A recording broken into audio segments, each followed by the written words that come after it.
Hey guys, happy Friday to you. Hope you guys are having a great day. I'm kind of kicked out of my house right now because I got 4 kids in there. Jennifer's on a call.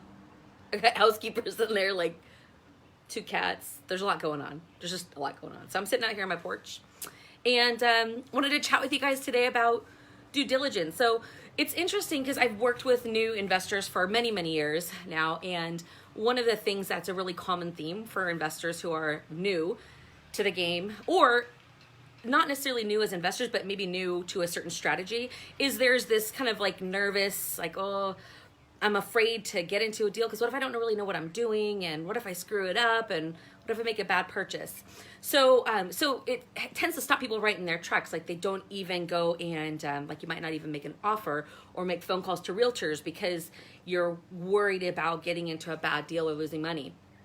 So what I wanted to do today was just talk for a few minutes about why it is that it's okay for you to move forward and make offers, like outreach, and start moving forward with your investing, regardless of having all of the facts in the beginning. So when you are making offers initially, you'll do some basic due diligence, like quick due diligence, because here's the deal. It's really easy to get caught up in analysis paralysis and want to investigate everything you can to death, which is absolutely what I did 100% when I was new, right? I'm a CPA, accountant, so I'm super detail oriented, and I felt like I have to know everything because I didn't know a lot about investing yet. I was still new. I was still learning and getting my education. And so I'd spend, 8 hours or so analyzing a property, and just, by the time I was analyzing it, I would submit my offer. One of 3 things would happen. Either the seller would be like, no. I'm like, but I spent all this time, it's the right offer. But if it's not what the seller wants, the seller's not going to accept it. So either they just say no, or they might say yes, or I would find out, well, shoot, yeah, they might have been interested in your offer, except we just accepted an offer 6 hours ago. And I'm like, oh my gosh, like it happens so often. They would either say no, or I'd find out I was too late. And nowadays, like over the last few years, as I've been working with people, that tends to be more the issue, because the market's been so good and everything moves so quickly that if you spend time analyzing things to death, you're gonna miss it, because people are like boom, boom, boom. So how is it that, Jennifer and I can make an offer really quickly? I can probably spend maybe 15 to 20 minutes of due diligence, unless you're doing like an apartment building, it might be a little bit longer. It will be longer. It'll probably spend, at least an hour or 2 before you submit an offer, but it doesn't have to be all day. So why is that, and how do we mitigate risk? Well, when you write a contract, you're always going to include a due diligence period. And most of the time that is kind of structured like as an inspection period. So it'll say, 10 days for inspection or 15 days for inspection. In some states, it's actually called a due diligence period. So, we invest all over the country, and we recognize that in different markets, it's just different. So the gist of it is you have some period of time that you can go and you can investigate the property and make sure that it is what you think it is. So let's just talk a little bit about what that process looks like, right? So I do some basic calculations. I submit my offer. Let's say that the seller comes back and says, okay, yes, I accept your offer. All right. So for example, Bill Charles, who's going to be presenting, sort of, he did a recorded presentation that we're going to show at the property tour in about a half hour. He's in his due diligence process right now. So he's getting all the facts. So what are some of the things that you're looking to do? I'm going to focus for the purpose of this live on rental property, since this is the cash flow group, right? Passive income group. If you're doing a flip, then the due diligence is going to be a little bit different. But if you're doing a property that is a stabilized or performing cash flow property, let's say it's a duplex, there's already tenants in there, a couple of things you're going to do. If it doesn't need rehab, it's not known to be a rehab, you're just buying it for the cash flow. A couple things. One, you're going to get copies of the leases so that you can validate and verify, 1, how much the rent is, and 2, what the term of the lease is. You're also going to go to Rentometer, which is sorry about that. It's a website that has, just everything about rentals, like rental rates. And you're going to look at what other properties have rented in the last 12 months nearby that are similar. So you want close in proximity. You want, reasonably close as far as, 12 months this past year. And you want the unit to be similar. A 3-bedroom, 2-bath and a 2-bedroom, 1-bath are not similar, right? So you're looking for stuff that's similar so that you can get an idea. Are the rents that they are claiming on this unit, are they market rent? For example, really the main thing you're looking at is, let's say you go and see that market rent is really like $600 a month in that area and they're saying yours are 850, that might make me go, let me dig into this a little bit more because something doesn't sound right. Okay, and that's the kind of thing that you do during due diligence just to make sure. That would be a very odd thing for someone to do because the seller is signing that they, that they're giving you all the information that's correct.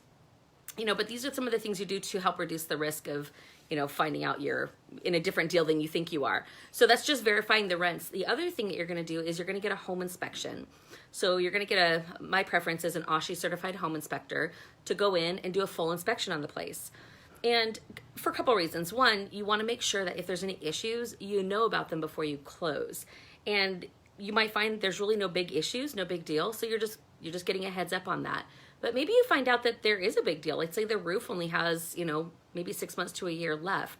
That's going to put you in a position where in 6 months to a year, you're going to need to drop, several $1,000s on a new roof. So if you know that now, while you're in your due diligence period, what that allows you to do is go back to the seller and renegotiate and either ask them to replace the roof or give you a credit at the closing, something to compensate you for the fact that you're going to have to come out of pocket on a large repair that you weren't expecting. So getting a home inspection, and sometimes people go, I don't want to pay for a home inspection. It's going to be, $400 or on a duplex, $600. I don't want to pay for it either. But you know what I want even less, which has happened to me too many times, and more than one time is too many times, is you find out, I don't need a home inspection. And then you close and you realize, oh, cool, there's a $10,000 thing that I would have known about. Oh, there's a $20,000 thing I would have known about if I just paid for my $600 inspection. And again, that gives you the opportunity to either back out of the deal or go back and renegotiate to make sure that the deal is good for you. So those are some of the things you would do if it was a performing property. Now, if you're buying a property that you're going to, exactly, Nathan, exactly. See, Royal High taught us well. So the other thing that we're going to do is if it's a property where it's going to be a rehab, so like let's say you're doing the BRRRR strategy where you buy it, renovate it, rent it, and refinance it, then there's a little bit more information we want to get, right? So, because in a case like that, if it's a fixer-upper, there's probably no tenants in there, or there's possibly no tenants in there. And if you're doing the BRRRR strategy, either way, you're probably going to want to get the tenants out. So let's just say for this example, that you're buying a property, it's a fixer-upper, there's no tenants in there. So there's a few things that you need to be thinking of. One, of course, you're going to still get your home inspection. But before you even do that, you want to get a couple of contractors out there to tell you what the rehab is going to be. Like, let's say that you do your projections and you project $35,000 and your numbers work at $35,000. You send contractors out there and you realize, well, shoot, it's going to be $100,000. Well, there's really no point in getting a home inspection at that point because if it worked at $35,000, it probably doesn't work at $100,000, right? So you want to do the due diligence that doesn't cost you money first. Make sure that everything looks good there before you get the home inspection. But then you would get the home inspection. The other things you're doing, there's two other things you're doing when you're doing the BRRRR strategy.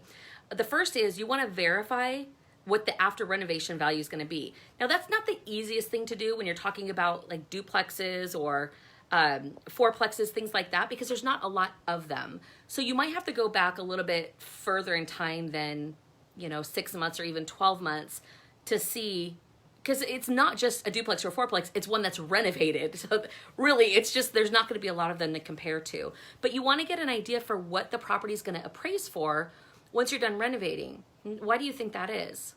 Because when you go to refinance, the company or the bank that you refinance with is going to base the loan on the new value of the property. Well, if you buy it today and you have no idea what it's going to be worth later, it's very hard to predict how much money you're going to end up having to leave in the property. And that's part of your strategy going in. The whole point of the BRRRR strategy is you have a little bit of capital, you put it in the deal, and then ideally you pull some or all of it back out when you refinance so that you can do it over and over. So you want to be able to predict the future, what you're going to be able to refinance it for by seeing what the value is going to be. All right, so that's another thing that you can do, and you can ask your realtor for comps on that and just maybe have them go further back and further out. I like to look within a half mile, but when it comes to doing 2 to 4 family, sometimes you have to go further out than that just because there's not a lot of inventory. And then the other thing you want to do is you want to verify the rents. So same with like you go to Rentometer and you're going to look at what are the market rents. Because it's not like you could even look at what's currently renting in the property because there's no tenants in there. So go to Rentometer, and then the other thing you can do is call a property management or a couple of property managers in the area and say, hey, we're renovating a unit or a couple of units. We're going to be looking for a property manager.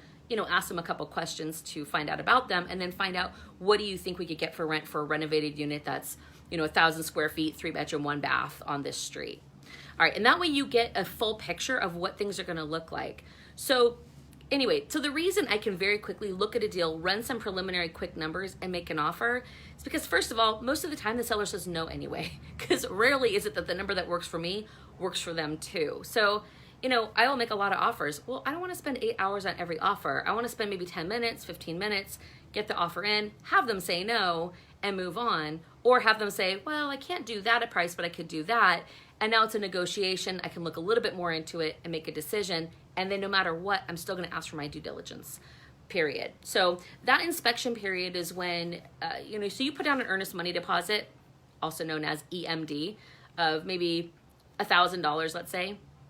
During that inspection period, if you decide to back out of the deal for the purpose of your inspection, you would get that $1,000 back. Okay, so that's why it's like a risk-free. If you are buying something that's performing, then you would want to get make sure that you're putting in there like a financing contingency as well, and things like that. But that's how we make risk-free offers. So we make our offer quickly. If it's accepted, then we dive in and do our due diligence and either accept the deal, keep going, back out of the deal because there's just too much wrong with it, or we go back and renegotiate the price if we need to. So anyway, I hope that helps. I encourage you to just, just get in the game and get out there. The more that you do while you're learning, the faster you'll learn. So, and then just a quick plug. So we have 2 of our mastermind members who are also wholesaling. So they got into it to do buy and hold, but they're also wholesaling.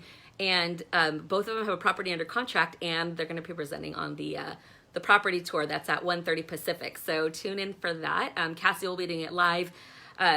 Bill is a crane operator, so he'll be in his crane, so he recorded it, so we'll play that for you. But we also have JJ, who is a broker in the Midwest, and he specializes in off-market apartment buildings, so we'll have him on there as well. So hopefully we'll see you then at 1:30, and I hope this has been helpful for you guys. I hope you have a great day. Talk to you soon.